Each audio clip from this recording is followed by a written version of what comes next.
Hey guys, welcome back to Real Housewives Recaps. Today we're back in the writer's room. So we finished up the Diwali episode and today we are on Sex and the Widow. So it doesn't appear that I haven't listened ahead, but according to the description, it looks like it's just Michael Patrick King, Elisa Zaritsky, and Julie Rottenberg back in the writer's room to talk about what fabulous writers they are and how we just don't understand the material and they're right, we're wrong, right? So let's get into this. Let's hear what amazing excuses they have this week. But first, check out my merch, link below. I got Midnight Toast, Justice for Steve. It's a load of pants. Or find me on Patreon. It's patreon.com/Real Housewives Recaps. Hi, everyone. This is And Just Like That, The Writer's Room, the official companion podcast from HBO Max and Pineapple Street Studios. Anyone else have a visceral reaction when he comes on and starts talking? If you've heard my previous episodes, you'd understand. Thrust, ew. I'm Michael Patrick King, executive producer, writer, and director of And Just Like That. And here with me, as always, we have executive producer and writer Julie Rottenberg. Hiya. And executive producer and writer Elisa Zaritsky. Hi, everyone. Hi. I'm just thankful they're not introducing Samantha Irby on this one. Whew. Okay, well, we'll get to episode 7 in a minute, and it is called Sex and the Widow. But I'd like to remind you, or gently push you, if you haven't seen episodes 1 through 6, please go watch them now. And 7. And then come back and hopefully you'll know what we're talking about. Doesn't matter. We've all seen it. We still won't know what you're talking about. It won't be so much of a parlor game as what? Oh, yeah. Okay, now I know what they meant. All right. Nope, still won't know what you mean. So this is Sex and the Widow, and it is written by Julie and Elisa. Very exciting. It's actually the first time the word widow is used in the show. And it's funny because originally that idea of being a widow was going to be front and center in this episode. So we were protecting that word viciously the whole series, 1 through this episode. And we wound up discovering it had a different heart at the center of the episode than. So just a refresher to remind you what went on in this episode. According to the IMDb description, Carrie gets an interesting proposition from her book publisher, while Miranda attempts to rekindle spark with Steve, following radio silence from Che. That's not what we got. That sounds way more interesting than the crap we got. The one beacon, the one silver lining to come out of this episode, this is where we got Midnight Toast. Remember Charlotte and Harry and the ridiculous scene in the kitchen? She says, "Hey, honey, you having some midnight toast?" Because that's a thing. And also somebody pointed out the bread wasn't even toasted when it came out of the toaster. The word widow, but it is something that we felt like we had to address, the horrible W word. And the widow actually was such a big story that we realized that the heart of this show really was not that she was a widow, but that she was a widow who was going on a date. Mm-hmm. So it was the long-awaited, will they put Carrie Bradshaw back on a date? And I think because we all knew it was this inevitable question that it's true. I have been asked this a lot. Is she going to date? Is she going to date? When is she going to date? And I think we all felt, partly because we wanted to stay true to the reality of someone who has lost the love of her life. And also, Sarah Jessica very smartly said, I never want to be in a situation where someone's saying, you have to go on a date. So we knew what we didn't want, but we knew we wanted to get her out on a date. So am I the only one thinking they've already lost me? She's contradicting herself. What? And we realized the way to do that would be this side door of a professional nudge from her editor. I'm going to go ahead and chalk that up to lazy writing again. They didn't have a creative way to get her back out there. So instead, they had a character in a position of power kind of pushing her back out there. And really from Oprah Winfrey, because how else? And the question of sex.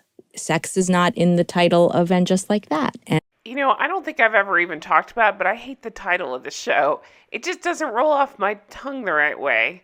I remember learning in elementary school it's not excellent grammar to start out a sentence with "and." So I don't know. It just doesn't feel right to start and just like that. It took me a couple of episodes to make it roll off my tongue a little better, and I think I still mess it up. And here it is. People want to see Carrie on a date with men. And wrestling with this question of, will I ever have sex again? So we knew that we wanted her to go on a date, but we didn't want to spend months of storytelling getting her there. So we came up with this idea that we would go from fall through winter in one very slick, very... So again, let me just remind you what he's talking about. Do you remember, I don't know if you heard last episode of Writers Podcast, they were patting themselves on the back on what a great job they did on the new apartment that Carrie had, that flashy new apartment that, you remember the storyline went absolutely nowhere? And they used all the horrible green screen to make, and it just looked awful. Everybody, I got so many comments saying how awful that apartment looked because, again, they had green screened it to hell and overlit it, and it looked crazy. Well, same thing with these opening scenes he's talking about. They had like 4 synthetic leaves from Michael's falling in front of her window, and that was supposed to represent a passage of time. It's very odd. Technicolor montage where Carrie is writing through 3 months. You see the autumn leaves fall, you see rain, you see snow, and then spring comes. And it's this amazing vintage Carly Simon song called Spring. And it just gets you like through this in a minute, 20 seconds, which would take 3 months. Ha ha ha, look how clever we are. Tee-hee-hee. And what she's writing drops us right into the publisher's office. But before we talk about what she actually did write, there were other thoughts about what she wrote for 3 months. And what were they? Anything that keeps her off that stupid non-podcast is all right in my book. Our initial feeling was she's going to be sitting at her computer, typing. Then we're going to meet the editor and we're going to learn that she's written lots of cute, funny essays about basically everything but the death of her husband. You guys, stick with me for a second. If you've seen The Shining, you know why this is funny. She just keeps writing all work and no play makes Jack a dull boy over and over, where everybody else thinks she's writing, but she's actually lost her mind. Witty observations. Yes. About like New York. Just trying to be her bodega. regular self. And then her editor was going to say, this is a lovely writing. It's not a book. How did you avoid this You're right. major topic? You're writing about, Gray's papaya closing, but you're not writing about the death. So I just want to point out that we're however many minutes into this episode, and they're talking about ideas that they had that either didn't come out at all or didn't go anywhere at all. What? And then once that was in the world and we read it, it became so depressing that Carrie Bradshaw had spent months writing the wrong thing that we couldn't bear it. Well, and back to one of the first rules you taught us, which is a character in denial it's a very short-sighted story because we know where she's going next. Okay, first of all, these writers are in denial because they clearly don't know what we actually want to see. They think they do, but they don't. And second of all, I just find it humorous that they have found this storyline that they think is too depressing and too sad for us. And yet, everything they've handed us has been depressing and sad. Tell me one happy, funny moment. I can't think of any off the top of my head.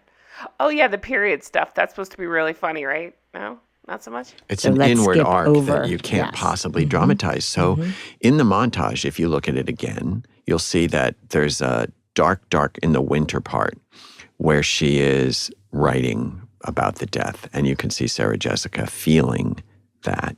And we actually wrote some lines for her to be read while she was typing, very specifically to losing someone and the actual event in the shower. The only line she should write there is, I'm an asshole. I should have called 911, but I didn't. Instead, I just did a weird game of eye contact and didn't really rush over. I kind of sauntered over. And then we come into Amanda, who is her publisher, and she is devastated and thrilled about this sad book. So again, a reminder, this episode, the Amanda they're talking about, we had on our screen for about 8 seconds.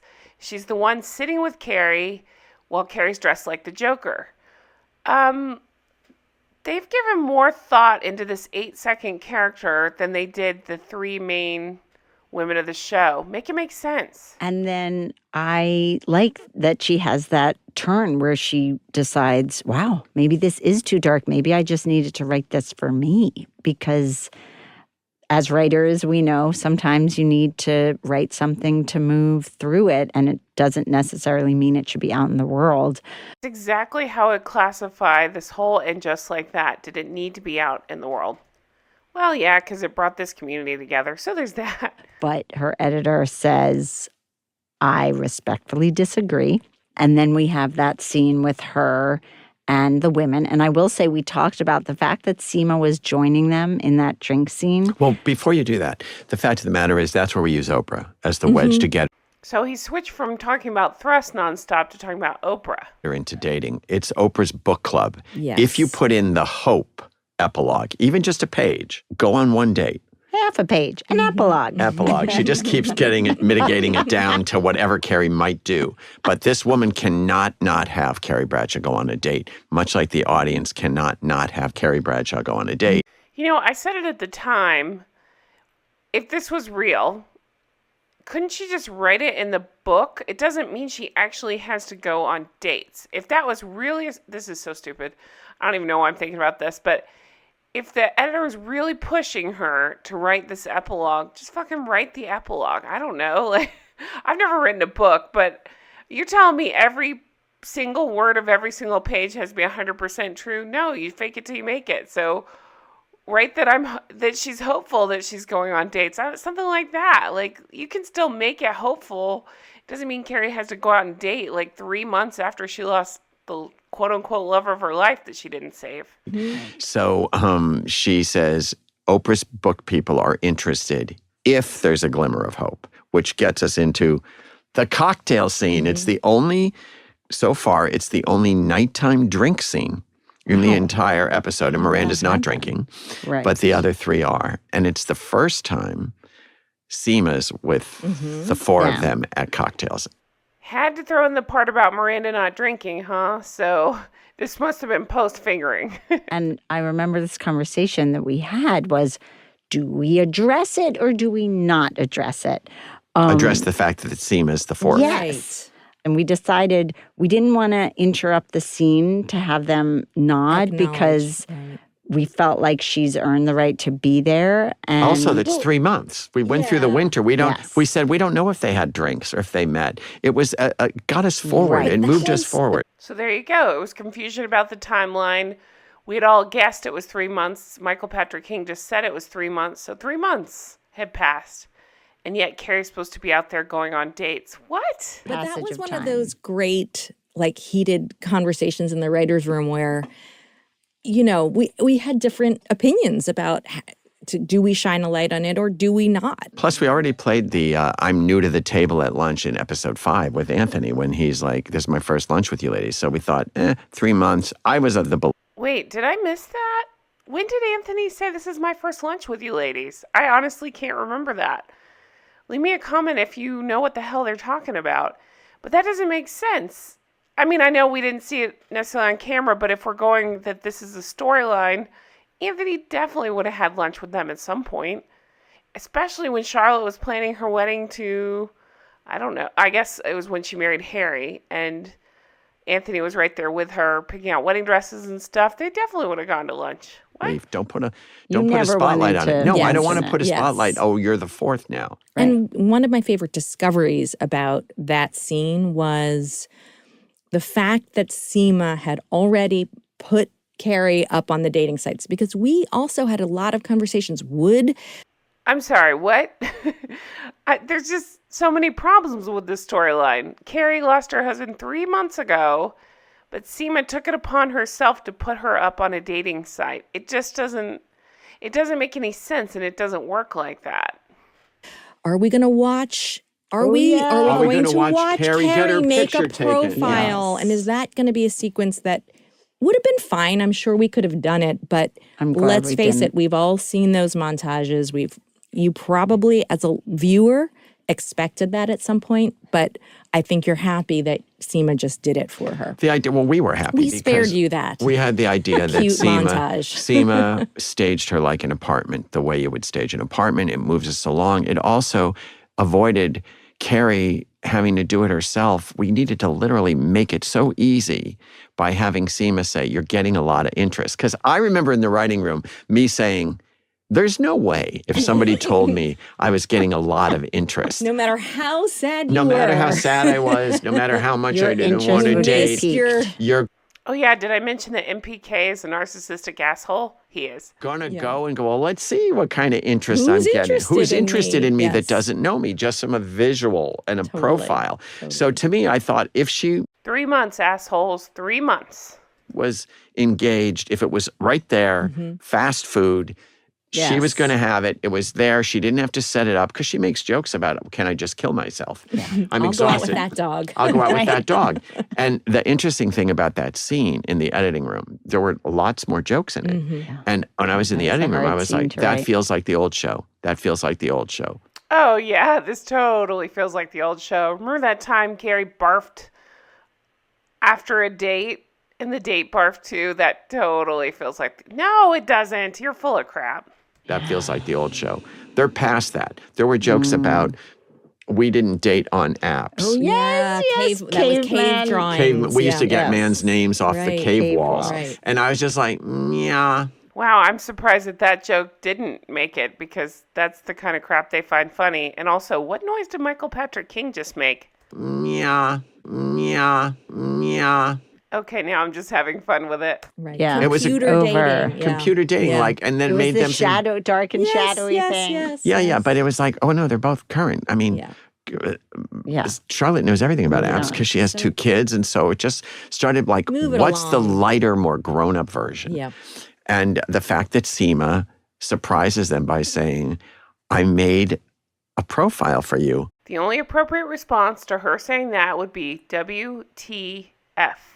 On Valentine's Day. On 'cause- my lunch break. On my lunch break, because there's no real estate in winter. So it gets us right in that ballpark of And Carrie. it's so Seema. I mean, we all know this person who's just like a doer and a fixer, and I believe it. And I believe it too. And the other fun thing about Sarita, who plays Seema, said to me that night, I hope the first 4 takes are okay because I was completely out of my body. I just kept looking at the 3 of them going, I'm in the show That's that I used crazy. to watch. That's She kept crazy. saying, I was now at the table having drinks and my mind was Oh blown. my God. Meanwhile, she seems so nonchalant. She's such a Yeah, good she actor. just couldn't Never believe know she it. was in Sex and the City after having watched And unfortunately for her, she's not in Sex in the City. She's in whatever the hell this pile of garbage is. it all these years. It was the moment where she realized, oh, they're all meta. here, Yeah, not just meta. Carrie. Oh my I'm with God. Miranda and Charlotte and Seema, but she was totally out of her mind the whole first couple of takes. The interesting thing about Carrie going back and looking at who's interested is that she picks a widower.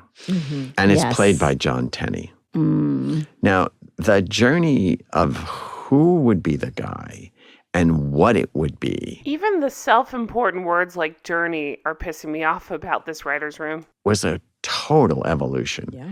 At first, it was going to be just the worst date Yeah. possible, that Seema was going to go on a double date with her and protect her. Right. Right. That actually would have been a little more fun maybe, and maybe made a little more sense to somebody getting back out there and starting to date again. It's just 3 months. We were going to do the comedy date. And then that didn't feel as grown up as Carrie would be. And then we were like, who's this guy? And when it became John Tenney, we realized, oh, there's more to Peter than one Right. line. Originally, the guy had character Peter. And then we were never going to see him again.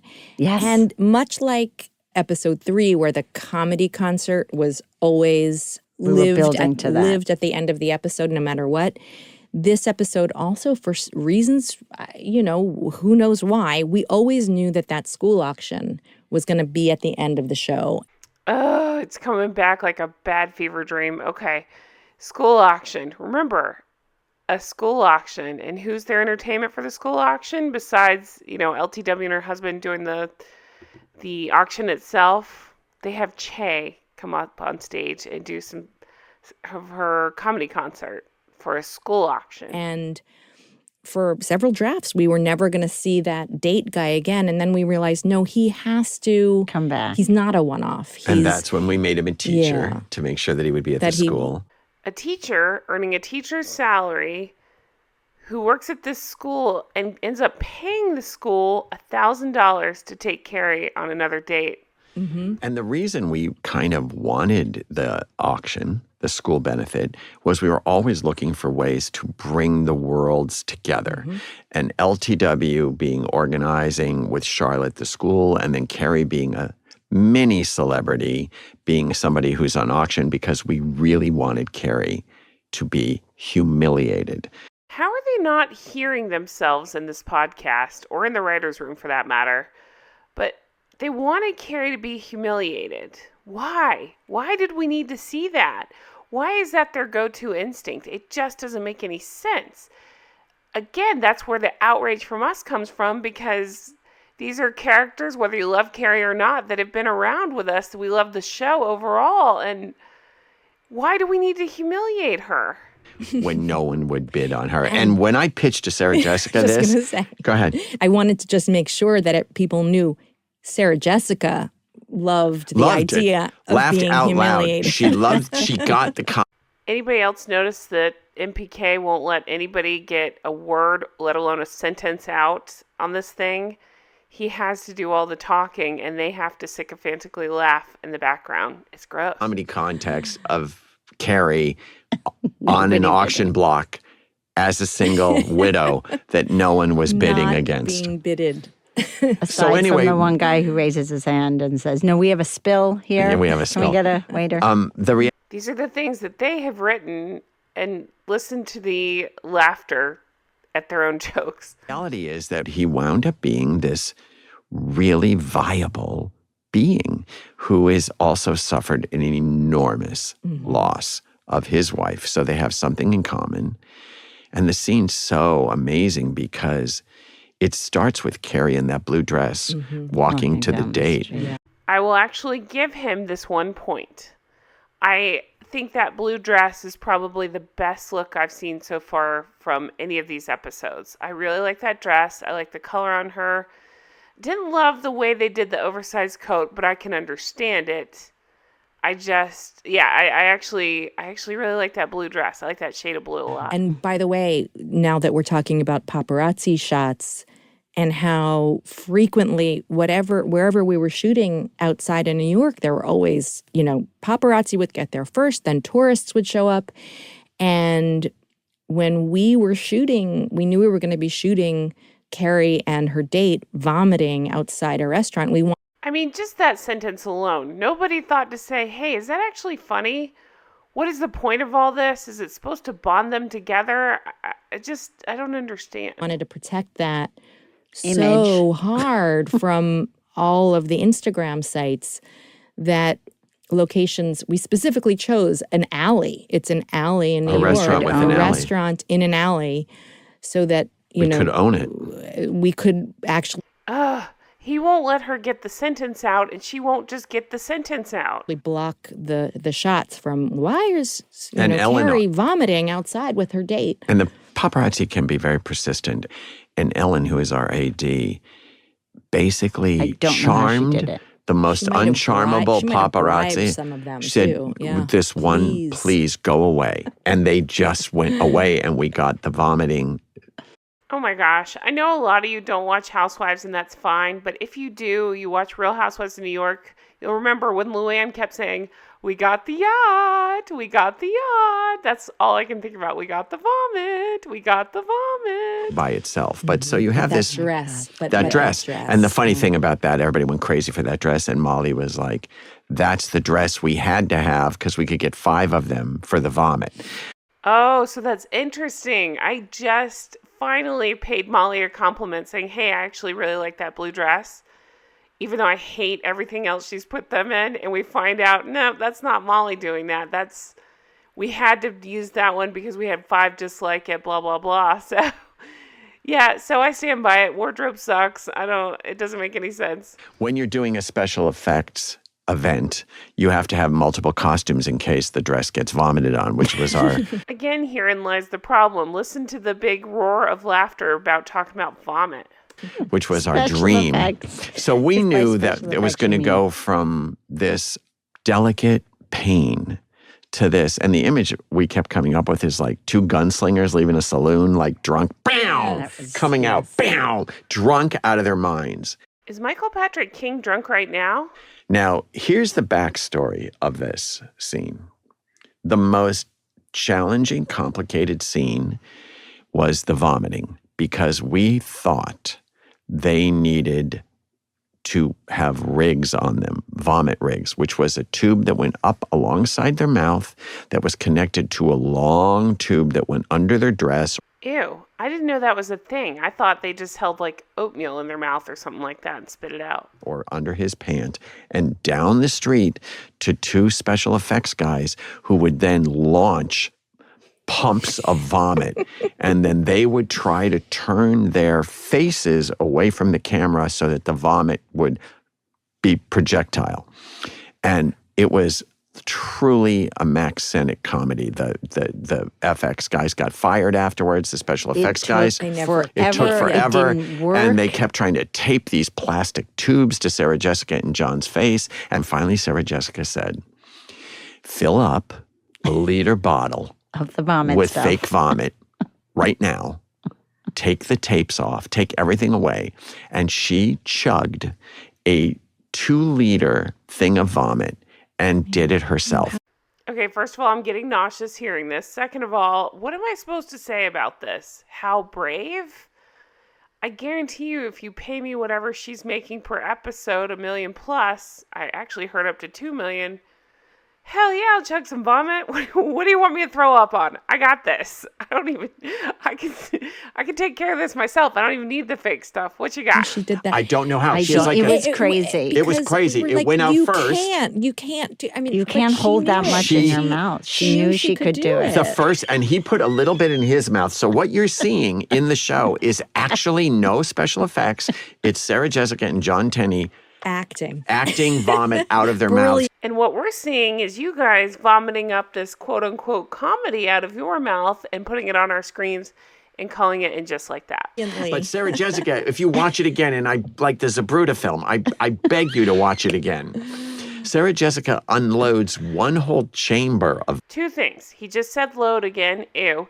Second of all, we have now spent 20 minutes talking about the damn vomit. That should tell you that you have a problem with your show if that's the thing you're most excited about is the vomit. And then And you think that's it. And then she has like a secret chamber. I'm really hoping That's you're not technique. having breakfast, lunch, With or this. dinner with Okay. this. That is her New York City ballet training, I think. Her diaphragm it is was so like strong. the clown car where like, where are those clowns Yes. coming from? But here's the great thing about it. What the story wanted was something that went incredibly sad to incredibly outrageously gross. Why, you out-of-touch asshole? Why do we need to be incredibly gross? What did it do for the storylines? Or even the humor of it all. Did anybody find it funny? I didn't. And I can find most things funny. That was the only way we wanted to get Carrie Bradshaw on a date, was to have it be a complete disaster. Right. We didn't want it to be a disaster of, oh, he's a jerk, or oh, he's annoying, Loser, or oh, he's yeah. a loser, or yeah, oh, he just wants to have sex. Like any version. Or, oh, they're a little drunk. Right. And To me, this episode is just, and I'm talking about the episode of The Writer's Room, just exactly shows why this whole series is so bad. They have completely lost touch and lost sight of everything. Everything. any other version of the date gone wrong, we didn't want to see. I will say, like, Sex and the City covered a lot of bad dates. I mean, we can, and we will come up with more bad dates, but it was a good one. It's challenging. And the other thing, too, the volume of alcohol and the volume of drinking is the only thing that can patch up the pain that they're both experiencing. You mean the pain that you asshats decided to inflict on every single character of the show? Yeah. So they drank so much that they became numb and they couldn't even contain Function. themselves. Yeah. And then those- you think it's over. You'll never see him again. Yeah, and the other thing that I love about Sarah Jessica in the benefit when she's on the auction block and she bids 1,000 on herself and she goes, I bid 1,000, so now you can, and she just swings her hand. There's no line written about a gavel. She just That was all her. She just absolutely do that thing where you swing the gavel. You end the misery. And the misery. And then it's great because then Charlotte, of course, is trying to take care of her and making it worse. But eventually the one who bids on her is the Vomit date. The vomit date. Ugh, gross, the vomit date. Okay, well, I think I'm going to end this here because I think I've heard about as much vomit talk as I could possibly stand. Thank you guys so much for watching. Leave me a comment below. Write vomit if you want. I don't care. Let me know your thoughts on this one. I am so thoroughly grossed out, but just annoyed, right? Because, again, they've taken this series that we loved and decided that they need to torture everybody, including the audience. And it resulted in this miserable flop that we got of And Just Like That. So that's it for me. I hope you guys have a fantastic day. Check back lots. I have so much going up this week. And I will talk to you again soon. Take care. Bye-bye.